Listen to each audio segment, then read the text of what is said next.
Hello students, my name is Sayed Mohsena. I am BT by ITRC, presently posted at BHS Ashmukam. Today our topic is on SWOT analysis. S for strength, W for weakness, O for opportunities and T for threats.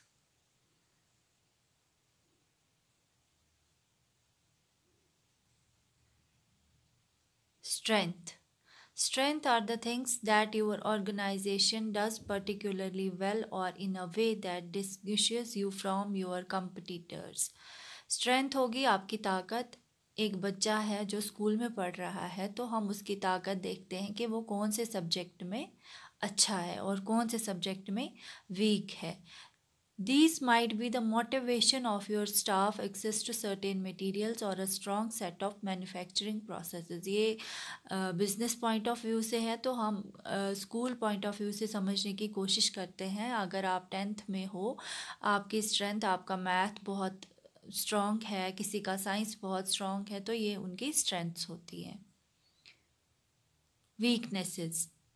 Weaknesses क्या होती हैं? Weaknesses होती हैं जब हम किसी subject में week हों, जब हम किसी चीज़ को करने में वीक होते हैं। जैसे कोई कैलकुलेशंस करने में बहुत वीक होता है, किसी की कम्युनिकेशन स्किल्स बहुत वीक होती हैं, ठीक है, तो इनको हम वीकनेसेस कहते हैं। अब ये नहीं है कि हम अपनी वीकनेसेस को इम्प्रूव नहीं कर सकते, हम अपनी वीकनेसेस को इम्प्रूव कर सकते हैं, हम उनको अपनी स्ट्रेंथ भी बना सकते हैं। Opportunity. An opportunity is something that an organization may grab for growth and profitability. देखो, अपॉर्चुनिटी होती है अगर आप बच्चे हो, स्टूडेंट हो, तो गवर्नमेंट क्या करती है, कभी फ्री कोचिंग क्लासेस प्रोवाइड करती है, तो वो आपके लिए एक अपॉर्चुनिटी बन जाती है। तो आप लोग क्या कोशिश करते हो? आप लोग कोशिश करते हो कि आप उस अपॉर्चुनिटी को ग्रैब करो, आप वो फ्री की कोचिंग में एडमिशन ले लो, ताकि जो आपकी कुछ वीकनेसेस हैं वो इम्प्रूव हो जाए और जो आपकी स्ट्रेंथ्स हैं वो और स्ट्रॉन्ग हो जाएं। थ्रेड्स। अब थ्रेड्स क्या होती हैं? थ्रेड्स होती हैं जैसे आपकी क्लासेस चल रही थी, अचानक से पैंडमिक हो गया, सब कुछ ठप हो गया, ऑनलाइन पे क्लासेस आ गई, तो जो आप ऑफलाइन में अच्छे से पढ़ सकते थे वो आप ऑनलाइन में नहीं पढ़ सकते हो, ठीक है। तो ये सारी चीज़ें थ्रेड्स आती हैं। थ्रेड्स में हो गया पैंडमिक की वजह से लॉकडाउन हो गया, सब कुछ बंद हो गया, आप स्कूल नहीं जा सकते हो, आप क्लासेस ज्वाइन नहीं कर सकते हो, आपके पास एक्स्ट्रा टाइम नहीं होता है डिस्कशन करने के लिए, क्लासेस लिमिटेड होती हैं। हाउ टू कंडक्ट स्वॉट एनालिसिस। देखो, स्वॉट एनालिसिस क्या होती है, आपने क्या करना है, पहले आपने देखना है कि सिलेक्ट कंट्रीब्यूटर, मतलब कि आपने देखना है कि किसका स्वॉट एनालिसिस करना है, ठीक है। फिर दूसरा आपने देखना है कि उस ऑब्जेक्टिव सिलेक्ट करना है कि उस बंदे का जिसका हमने स्वॉट एनालिसिस करना है उसका हम देखेंगे कि उसका ऑब्जेक्टिव है क्या, पर्पस ऑफ कंडक्टिंग अ स्वॉट, ठीक है। तीसरा देखना है क्रिएटिंग अ वर्कशॉप एनवायरनमेंट, तो आप क्या करोगे, एक एनवायरनमेंट क्रिएट करोगे उस स्वॉट एनालिसिस को करने के लिए।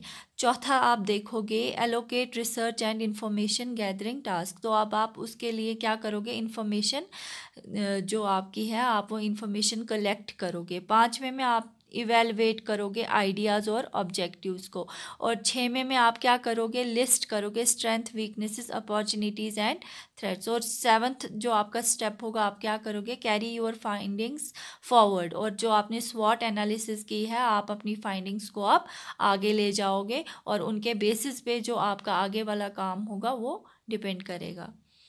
देखें, पहले हम क्या करेंगे, स्वॉट एनालिसिस में एनालाइज इंटरनल और एक्सटर्नल एनवायरनमेंट देखेंगे, फिर करेंगे परफॉर्म स्वॉट एनालिसिस एंड डॉक्यूमेंट। पहले हम एनालाइज करेंगे क्या है इंटरनल एनवायरनमेंट भी और एक्सटर्नल एनवायरनमेंट में, फिर हम क्या करेंगे, स्वॉट एनालिसिस करेंगे और उसको एक पेपर पे राइट डाउन कर लेंगे, ठीक है। फिर उसके बेसिस पे हम लोग अपना एक्शन प्लान करेंगे, फिर उसके क्या करेंगे, नोट्स बनाएंगे कि हमने आगे क्या क्या स्टेप करने हैं।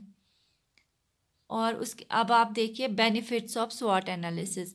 Knowing the competition, decision making और फोरकास्टिंग। तो जो आप स्वॉट एनालिसिस करते हो ये आपकी कहाँ कहाँ पे हेल्प करता है, आपको बताता है कि आपके कंपेटिटर्स कौन है, कि आपका कंपटीशन किसके साथ होने वाला है, आप जो डिसीजन ले रहे हो क्या वो डिसीजन सही है या गलत है। आप क्या करोगे, आप फ्यूचर फोरकास्ट करोगे कि अगर मैं ये डिसीजन लूँगा तो क्या ये फ्यूचर में मुझे प्रॉफिटेबल होगा या नहीं होगा, क्या इससे मुझे लॉस होगा या प्रॉफिट होगा। बेनिफिट्स फिर से पढ़ेंगे। Helps in setting of objectives for strategic planning, provides a framework for identifying and analysing strengths, provides as impetus to analyze situation, basis for assessing core capabilities, evidences for and cultural key to change, provides stimulus to participation in a group experience। तो यही help करता है हमें स्वॉट किस में, objective select करने में, set करने में, हमें पता करने में कि हमारी क्या स्ट्रेंथ्स हैं, वीकनेसेस हैं, अपॉर्चुनिटीज़ हैं, थ्रेट्स हैं। तो हमें स्ट्रेटजीज़ बनाने में हेल्प करता है, हम कॉम्पिटिटिव बन जाते हैं, और हमें कल्चरल चेंज लाने में हेल्प करता है, और हमें स्टिमुलाई करता है, हमें एक मोटिवेट करता है ताकि हम कंपटीशन में और अच्छे से इम्प्रूव करें। देखिए ये यहाँ पे स्ट्रेंथ स्वॉट के मैंने एक एग्जांपल दी है। यहाँ पे जो पहली वाली एग्जांपल है, पहली इमेज है, यहाँ आप देखिए ये जो आदमी खड़ा है ये पूरे कॉन्फिडेंस के साथ खड़ा है, तो ये इसकी स्ट्रेंथ है। और दूसरा वाला जो है ये झुका हुआ सा है, तो ये वीकनेसेस में आएगा। और जो यहाँ पे है ये हाथ में इसने ये पकड़ा हुआ है, इससे ये देख रहा है अपॉर्चुनिटीज़ अपनी, ठीक है। और जो लास्ट वाला है यहाँ पे ये थ्रेट्स देख रहा है कि मैं क्या क्या थ्रेट्स फेस कर रहा हूँ। तो थैंक यू, होप सो आज का टॉपिक आपको समझ आ गया होगा।